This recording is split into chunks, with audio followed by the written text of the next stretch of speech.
The Shawshank redemption. वैसे तो ये फिल्म साल 1994 में आई थी, मगर अब भी अगर इसकी रेटिंग्स की बात करी जाए तो ये फिल्म अब तक की सबसे ज्यादा रेटिंग्स पाने वाली फिल्म है, जिसकी IMDb पर रेटिंग्स 9.3 है। और इतने सालों में भी अब तक कोई भी फिल्म इसकी रेटिंग्स नहीं तोड़ सकी है। तो फिल्म की शुरुआत होती है एक अदालत से, जहां हमको एंडी को दिखाया जाता है। एंडी एक इन्वेस्टमेंट बैंकर है, जिस पर उसी की पत्नी की हत्या का आरोप है।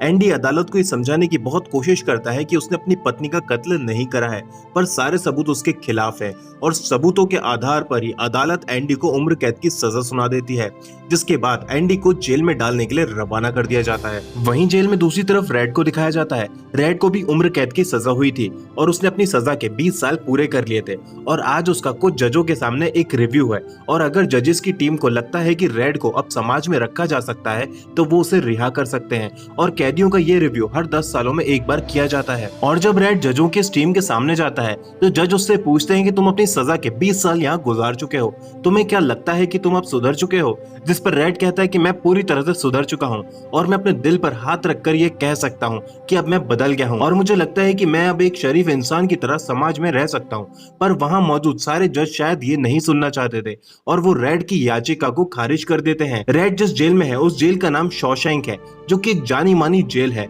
जहां नियम तोड़ने या भागने की सजा मौत से भी बदतर है। और इसी जेल में फिर आते हैं कुछ नए कैदी, जिनमें से एक एंडी भी है। और जब भी जेल में नए कैदी लाए जाते हैं तो यहाँ के पुराने कैदी आपस में शर्त लगाया करते हैं कि सारे नए कैदियों में से आखिर पहले कौन टूटेगा और रोने लगेगा, जिनमें से रेड एंडी पर शर्त लगाता है। और उसी रात ही नए कैदियों में से एक कैदी, जिसको सब मोटा बोलते हैं, वो रोने लगता है और जोर जोर से चिल्लाने लगता है कि मुझे यहाँ नहीं रहना, प्लीज मुझे छोड़ दो, मुझे जाने दो। और वहाँ के बाकी कैदी उसे ऐसा चिल्लाने से मना भी करते हैं, मगर वो फिर भी रोता चिल्लाता ही रहता है।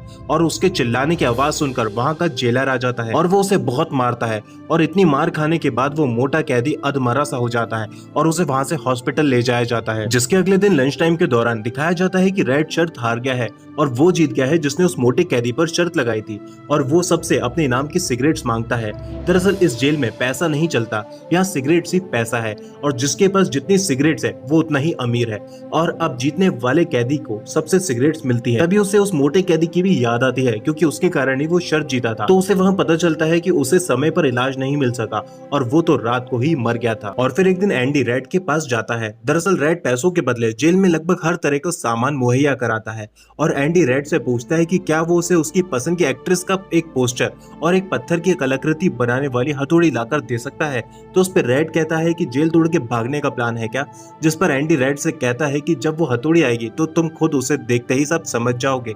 जिस पर रेड कहता है कि तुम फालतू में अपना पैसा बर्बाद कर रहे हो, क्योंकि यहाँ हर हफ्ते सेल की तलाशी होती है और अगर किसी भी कैदी के पास कोई भी सामान मिलता है तो जेलर बहुत ही सख्त है, वो सबको जब्त कर लेता है। और रेड एंडी को ये भी बताता है कि वॉक्स और उसके साथियों की तुम पर नजर है, तो उनसे बचकर रहना। दरअसल वॉक्स नाम का कैदी और उसके साथी नए कैदियों पर जोर जबरदस्ती करते थे। जिसके बाद अगले सीन में बताया जाता है कि रेड एंडी के लिए पोस्टर और हथौड़ी मंगवा देता है और जैसे ही रेड वो हथौड़ी देखता है तो उसे एंडी की सारी बात समझ में आ जाती है, जो उसने उससे कहा था कि तुम हथौड़ी देखते ही सब कुछ समझ जाओगे। और ऐसा ही हुआ, क्योंकि वो हथौड़ी इतनी हल्की और छोटी सी थी कि रेड कहता है कि इससे तो जेल तोड़ने में 600 साल लग जाएंगे। और फिर आखिरकार वो दिन आ ही जाता है जब वॉक्स और उसके साथी एंडी को अकेले में पकड़ लेते हैं और उसे जोर जबरदस्ती करते हैं। जिसके बाद एंडी के शरीर के ऊपर अक्सर ही चोटों के निशान दिखते ही रहते थे, यानी कि एंडी के साथ अब अक्सर ही वॉक्स और उसके साथी ज्यादती करते ही रहते थे और इसका शायद कोई अंत भी नहीं था। और अब रेड और उसके दोस्तों को ये लगने लगा था कि कहीं इस बात से परेशान होकर एंडी कहीं कोई गलत कदम न उठा ले। मगर फिर एक दिन जेलर सब कैदियों से कहता है कि जेल की छत को मरम्मत की जरूरत है और फिर वो एंडी, रेड और उसके कुछ दोस्तों को मरम्मत का काम देता है। और जब वो सब कैदी छत की मरम्मत कर रहे होते हैं तो वहीं खड़ा जेलर सरकार और टैक्स को काफी गालियां दे रहा होता है। वो अपने साथी गार्ड्स को बताता है कि उसके भाई की मौत हो गई है और वो करीब $35,000 उसके नाम कर गया है, मगर उसे उन पैसों से क्या मिल पाएगा। और ये सब वहीं काम कर रहा एंडी भी सुन लेता है और वो जेलर के पास चला जाता है, तो उसे वहां आया देखकर जेलर को गुस्सा आ जाता है और वो उसे छत से नीचे फेंकने लगता है। तभी एंडी जेलर को कहता है कि अगर वो ये पैसा अपनी पत्नी को गिफ्ट के रूप में दे दे तो उसे एक भी रुपए का टैक्स नहीं देना पड़ेगा, क्योंकि सरकार साल में 2 मरतबा पत्नी को गिफ्ट देने पर टैक्स की छूट देती है और उसके सारे अकाउंट्स भी वो बना देगा। वो भी फ्री में, बस उसे और उसके दोस्तों को वो इसके बदले में कुछ बियर पिला दे बस। जिसके बाद जेलर छत का काम कर रहे सभी कैदियों को अगले दिन बियर पिला देता है और सारे कैदी खुश हो जाते हैं और कहते हैं कि ये खड़ूस जेलर जो किसी को एक चिद्दी भी ना दे, वो देखो सबको बियर पिला रहा है और ये सब एंडी की वजह से ही मुमकिन हो सका है।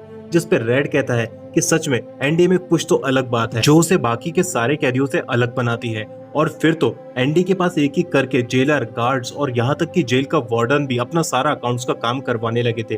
और इतना ही नहीं बल्कि दूसरी जेलों की गार्ड्स तक आके एंडी से अपना अकाउंट्स का काम करवाने लगे थे। जिसके बाद एंडी जेल में सबका ही पसंदीदा कैदी बन गया था। और फिर एक दिन वॉक्स और उसके साथी एंडी को एक बार फिर से अकेले में पकड़ लेते हैं और उसके साथ ज्यादती करते हैं। मगर एंडी हमेशा की ही तरह इस बार भी बच नहीं पाता। मगर चूंकि एंडी जेलर और वार्डन का पसंदीदा कैदी हो गया था तो वॉक्स की ये हरकत वार्डन को पता चलती है। तो वॉक्स को वो इतना पीटता है कि वॉक्स हमेशा के लिए अपाहिज हो जाता है। और उसके बाद फिर किसी भी कैदी ने एंडी को कभी भी परेशान नहीं किया। जिसके बाद फिल्म आगे बढ़ती है और दिखाया जाता है कि एक दिन अचानक से जेल का वार्डन सभी कैदियों की सेल की चेकिंग करवाता है और तभी वो एंडी की सेल में भी आता है। उस वक्त एंडी सेल में बैठा बाइबल पढ़ रहा होता है और ये देखकर वार्डन बहुत ही खुश हो जाता है क्योंकि वार्डन बाइबल को बहुत मानता है। और एंडी की सेल की चेकिंग में वहाँ कुछ भी नहीं मिलता। हालांकि सेल की दीवार पर एंडी की पसंदीदा एक्ट्रेस की पोस्टर लगी होती है पर उससे कोई नुकसान नहीं है, तो वार्डन उसे लगे रहने देता है। और अब सब ये बात जान चुके हैं कि एंडी काफी पढ़ा लिखा और होशियार इंसान है, तो वार्डन उसे लाइब्रेरी का काम सौंप देते हैं जिससे पहले ब्रूक्स देखता था। पर अब ब्रूक्स काफी बूढ़ा हो गया है और साथ ही ब्रूक्स की सजा भी पूरी हो चुकी है, तो जल्दी वो रिहा हो जाएगा। तो फिर अब एंडी ही लाइब्रेरी देखेगा। पर जैसे ही ब्रूक्स की रिहाई का समय नजदीक आता है तो ब्रूक्स हाइपर होने लग जाता है। और एक दिन जब जेल का ही एक साथी कैदी जब ब्रूक्स को रिहाई की बधाई देने आता है तो ब्रूक्स गुस्से में उसे पकड़ लेता है और उसके गले में चाकू लगा देता है। ये देखकर वहाँ सभी कैदी जमा हो जाते हैं। एंडी ब्रूक्स को समझाता है कि वो ऐसा इंसान नहीं है, तो वो ये सब क्यों कर रहा है। तब जाके ब्रूक्स अपने उस साथी को छोड़ता है। जिसके बाद जब सब कैदी आपस में बात कर रहे होते हैं तभी रेड ब्रूक्स की स्थिति बताता है।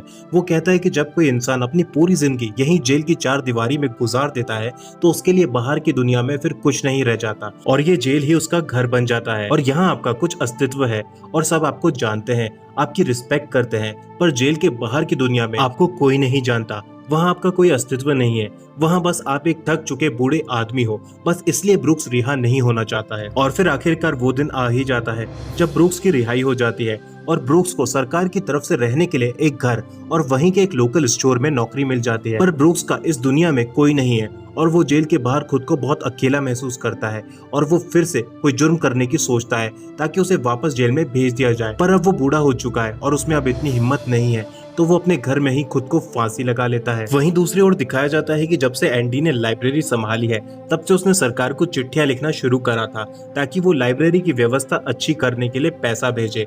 पर सरकार लाइब्रेरी पर खर्च नहीं करना चाहती थी। पर वो एंडी की बार बार आने वाली चिट्ठियों से इतना परेशान हो गए थे कि उन्होंने लाइब्रेरी के लिए कुछ पैसे और किताबें भिजवा दी और एंडी से दरखास्त की कि कृपया करके अब वो चिट्ठियां लिखना बंद करे। दरअसल एंडी सरकार को पिछले 6 सालों से लगातार चिट्ठियां लिख रहा था, मगर फिर एंडी अब और ज्यादा चिट्ठियां लिखने लगता है और फिर सरकार हर साल के $500 जेल की लाइब्रेरी के लिए भेजने लग जाती है। और फिर एंडी लाइब्रेरी को सरकारी फंड से इतना अच्छा बना देता है कि अब उसमें एक से एक किताबों के साथ साथ ही बैठकर पढ़ने की व्यवस्था और म्यूजिक सुनने की एक छोटी सी जगह भी थी। जिसके बाद रेड को दिखाया जाता है। रेड को जेल में अब 30 साल गुजर चुके हैं और अब एक बार फिर से उसका रिव्यू होता है जिसमें इस बार भी रेड से वही सवाल किया जाता है जो पिछली बार रिव्यू में किया गया था कि उसे जेल में 30 साल गुजर चुके हैं, अब क्या उसे लगता है कि वो सुधर चुका है। जिस पे रेड फिर वही जवाब देता है जो उसने पिछली बार दिया था। रेड जज से कहता है कि अब मैं पूरी तरह से सुधर चुका हूँ और मैं अपने दिल पर हाथ रखकर ये कह सकता हूँ कि अब मैं बदल गया हूँ और मुझे लगता है कि अब मैं एक शरीफ इंसान की तरह समाज में रह सकता हूँ। पर जैसा कि हम जानते हैं जजों की कमेटी शायद ये नहीं सुनना चाहती, तो वो इस बार भी रेड की रिहाई याचिका रिजेक्ट कर देते हैं। और फिर एक दिन जेल का वार्डन ये घोषणा करता है कि अब वो जेल के कैदियों के लिए एक नई स्कीम लेकर आया है। अब से कैदियों को सिर्फ जेल में नहीं रखा जाएगा बल्कि सबको बाहर काम करवाने के लिए ले जाया जाएगा, जिससे कैदी नए काम सीखेंगे और साथ ही उनको बाहर निकलने का मौका भी मिलेगा। साथ ही इस तरह के काम करने से सरकार का खर्चा भी कम हो जाएगा और ये कदम कैदियों के हित के लिए लिया गया है, जबकि ये सब वार्डन ने खुद के फायदे के लिए किया था।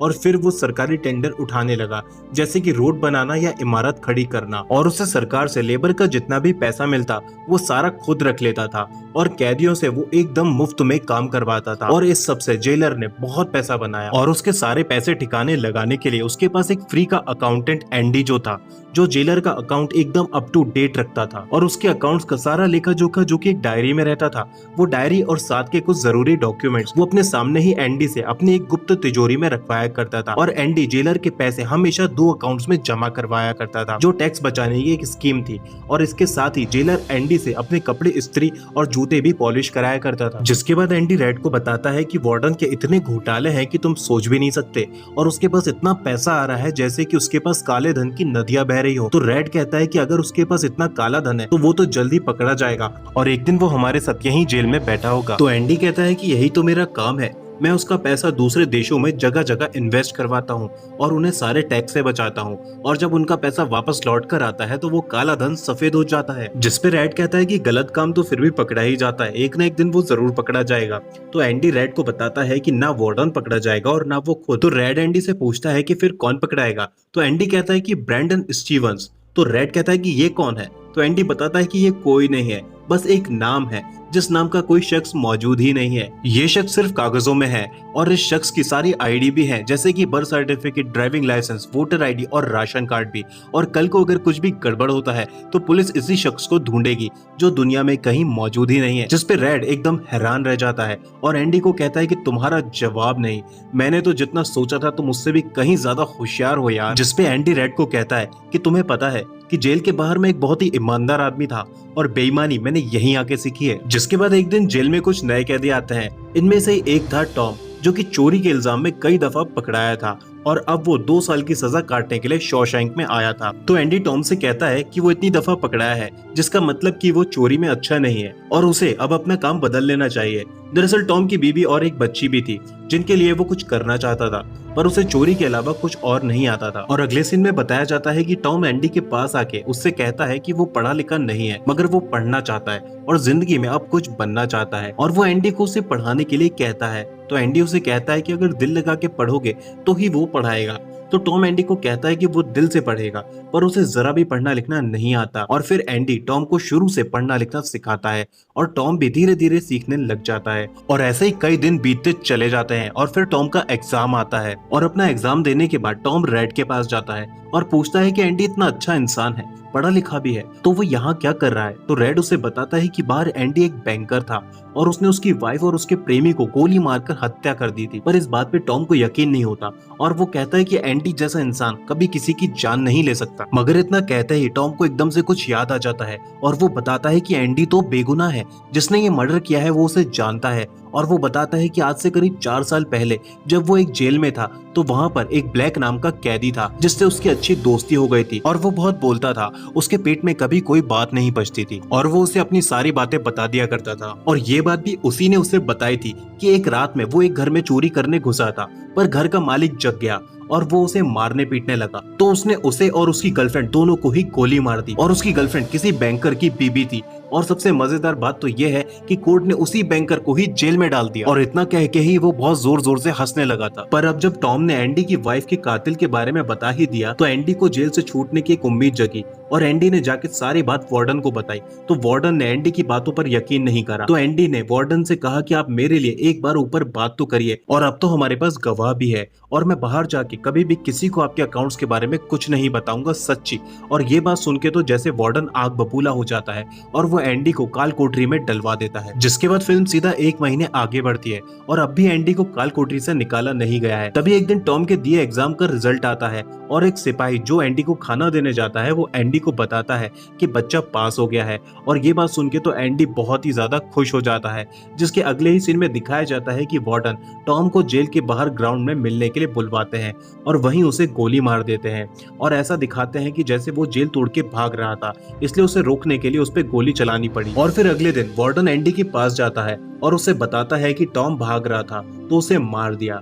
तो एंडी वार्डन से कहता है कि मैं बेवकूफ नहीं हूँ, मुझे पता है कि तुम नहीं चाहते कि मैं कभी भी यहाँ से निकलूं, इसलिए तुमने एकमात्र मेरी उम्मीद भी खत्म कर दी और अब से वो उसका कोई काम नहीं करेगा। तो वार्डन एंडी को धमकाता है और कहता है कि तुम्हें मेरा सारा काम करना होगा, नहीं तो मैं तुम्हें उन्हीं दरिंदों के पास भेज दूंगा जिनसे हमने तुम्हें बचाया था, और फिर कभी भी कोई भी गार्ड तुम्हें नहीं बचाएगा और तुम्हारी बनाई लाइब्रेरी भी मैं खत्म कर दूंगा। और फिर वार्डन एंडी से बोलता है कि तुम 1 महीना और यही काल कोठरी में सड़ो और आराम से सोच लो, तुम्हारे पास बहुत समय है यहाँ पर। जिसके ठीक 1 महीने बाद एंडी बाहर आता है तो रेड और एंडी की कुछ बातें होती है, जिसपे एंडी रेड से पूछता है कि क्या तुम कभी यहाँ से छूट पाओगे। तो रेड कहता है कि क्या पता। तो एंडी कहता है कि मैं जब यहाँ से छूटूंगा तो मैं ज़ेवातनेओ जाऊंगा। ये जगह मेक्सिको के पास समुद्र किनारे एक छोटी सी पर बहुत ही सुंदर जगह है। मैं यहाँ बीच किनारे एक होटल डालूंगा और लोगों को भी नावें किराए पर दिया करूंगा। वैसे वहाँ मुझे तुम्हारे जैसा एक जुगाड़ू आदमी भी चाहिए पड़ेगा जो मुझे सामान ला कर दे, तो तुम भी वहाँ जरूर आना। और अगर मैं कभी यहाँ से छूटा तो मैं तुम्हारा वहीं इंतजार करूंगा। और वो रेड को एक और जगह भी बताता है और कहता है कि तुम जैसे ही यहाँ से छूटो तो सबसे पहले उसी जगह जाना। वहाँ एक पेड़ है और उस पेड़ के सामने पत्थरों में एक काला पत्थर मिलेगा।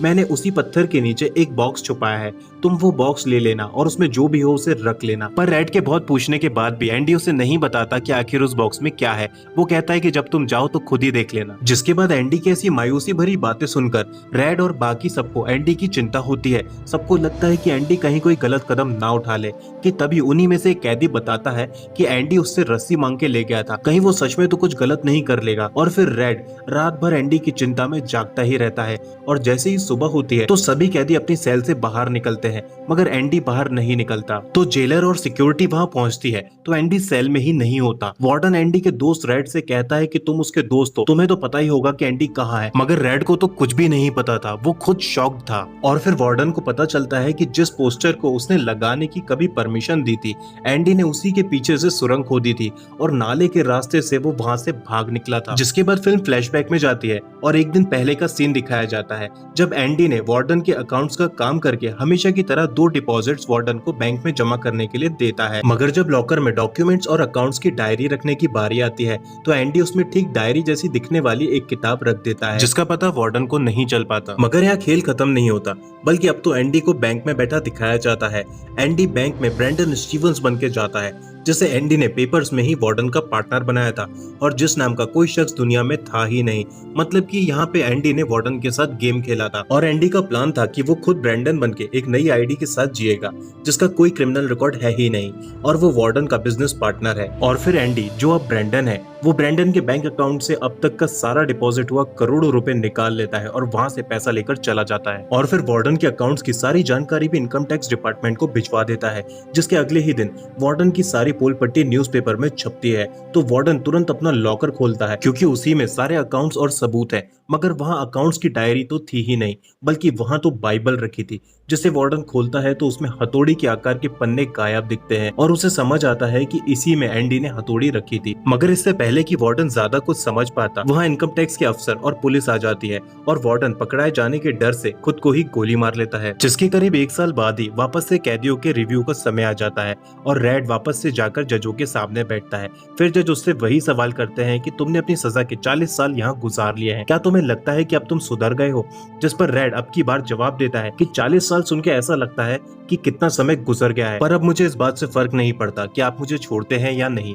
मैं यहाँ भी खुश हूँ और बाहर भी रहूंगा। और अगर आप बात कर रहे हैं मेरे गुनाह की, तो उस समय मैं बहुत छोटा था और ये सब कुछ मैंने नादानी में करा था, लेकिन आज मैं मैच्योर्ड हूँ और मुझे सही गलत का पता है। मैं अपने पास में अगर जा सकता तो मैं खुद को सही गलत जरूर समझाता, पर अफसोस कि ये हो नहीं सकता। मेरे मन में जो था मैंने बोल दिया, बाकी आप जो करना चाहें वो आप करें, मुझे कोई फर्क नहीं पड़ता। और इतना कहकर रेड कमरे से बाहर आ जाता है। मगर इस बार जो रेड ने कहा था वो सुनकर जज तुरंत ही रेड की रिहाई याचिका अप्रूव कर रेड को रिहा कर देते हैं। जिसके बाद रेड को भी सरकार से वही कमरा और नौकरी मिलती है जो इससे पहले ब्रूक्स को मिली थी। और कुछ दिन इस नौकरी में बिताने के बाद रेड ऊब जाता है और उसे जेल की ही याद आने लगती है। रेड के पास अब 2 रास्ते थे। पहला रास्ता वही जो ब्रूक्स ने अपनाया था और दूसरा रास्ता उसका दोस्त एंडी जिसने उसे अपने पास बुलाया था। और रेड अब दूसरा रास्ता चुनता है और निकल पड़ता है उसी जगह जहां एंडी ने उसे पेड़ के पास गड़ा हुआ बॉक्स निकालने को कहा था। और जब रेड वहां पहुंचता है और जब वो गड़ा हुआ बॉक्स निकालकर खोलता है तो उसमें एंडी की चिट्ठी और कुछ पैसे होते हैं। चिट्ठी में एंडी ने रेड को उसी जगह आने को कहा होता है जिसका जिक्र एंडी ने रेड से जेल में भी करा था, ज़ेवातनेओ। अब रेड भी एंडी का हाथ बटाने के लिए ज़ेवातनेओ पहुंच ही जाता है और काफी दिनों के बाद जाकर अब ये दोनों दोस्त एक दूसरे से मिलते हैं और एक दूसरे के गले लग जाते हैं।